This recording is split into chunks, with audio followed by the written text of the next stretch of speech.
Colosseum replica shimmered, almost sunset, perfect light. Marcus adjusted his helmet, plume bobbing. Today was the big show, a historical reenactment society's largest event yet. He gripped his gladius, the weight familiar. Around him, his comrades laughed, nervous energy crackling. They were blacksmiths, accountants, teachers. Today, they were gladiators. "Ready, friends?" Marcus asked, his voice booming. They roared back, raising their weapons. The crowd, a sea of faces, roared louder. Adrenaline surged through Marcus. This was their moment, a taste of glory. The signal came, a blast from a horn. They marched, the sand hot beneath their sandals. The cheers faded as they entered the arena's center. An unnatural chill settled. The air grew still, the setting sun seeming to dim. Marcus frowned. Something was wrong. He scanned the opposite gate where their opponents were to emerge.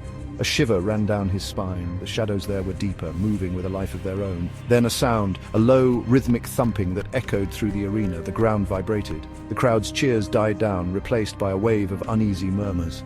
Marcus's grip tightened on his gladius, his pulse quickening. This was no reenactment. The shadows coalesced. From the darkness beneath the gate, figures emerged. They wore the armor of Roman legionaries, but their armor was dull, rusted, as if untouched by time for centuries. Their faces were skeletal, eyes burning with eerie, cold fire. The crowd gasped. Marcus felt a chill creep up his spine. These were no ordinary reenactors. The air grew thick with the stench of decay, and a palpable aura of dread, fear, raw and primal seized Marcus. He looked at his comrades, their faces mirroring his terror. They had trained for spectacle, for showmanship. This was something else entirely. The Undead Legion moved with an unnerving precision, their formation perfect, their steps synchronized. Their swords, rusted and ancient, seemed to hum with a malevolent energy. A single figure stepped forward, a towering spectre with the armor of a centurion. He raised a hand and the legion halted. His empty sockets locked onto Marcus. "By the gods!" breathed Lucius, the group's historian, his voice trembling. "They're real!" The centurion pointed his sword at Marcus. "You tread upon sacred ground," his voice rasped, echoing unnaturally in the silent arena. "This was our home, our glory. Now face the wrath of Rome."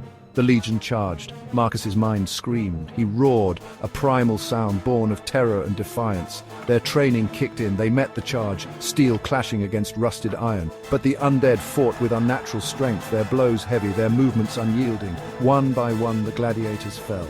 Marcus parried, thrust, his movements fueled by desperation. He felt a surge of adrenaline as he disarmed an undead soldier, his blade finding its mark. But the victory was short-lived. The soldier simply continued his attack, his empty eyes burning into Marcus's soul. He was thrown back, crashing into the sand. He scrambled back, fear a cold knot in his stomach. They were tireless, relentless, their attacks fueled by an ancient rage. Around him, his comrades fought bravely, but it was a losing battle. Their steel was no match for the spectral legion. He saw Lucius fall, his throat pierced by a ghostly blade. Despair threatened to consume him. He was going to die here in the dust of a mock Colosseum at the hands of creatures from a nightmare. The centurion stood over him, his spectral sword raised. "Your courage is admirable, mortal," the centurion rumbled, his voice like the grinding of tombstones. "But it is no match for the might of Rome, even in death." Marcus closed his eyes, accepting his fate. The blow never came. He opened his eyes to see the centurion looking past him, his skeletal face contorted in surprise. Then, a blinding light.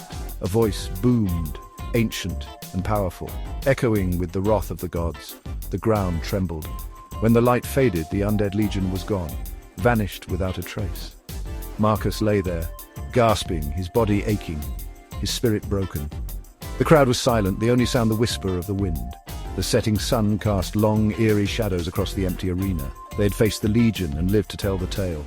But the victory felt hollow, a chilling reminder of the power that lurked beneath the veil of the world.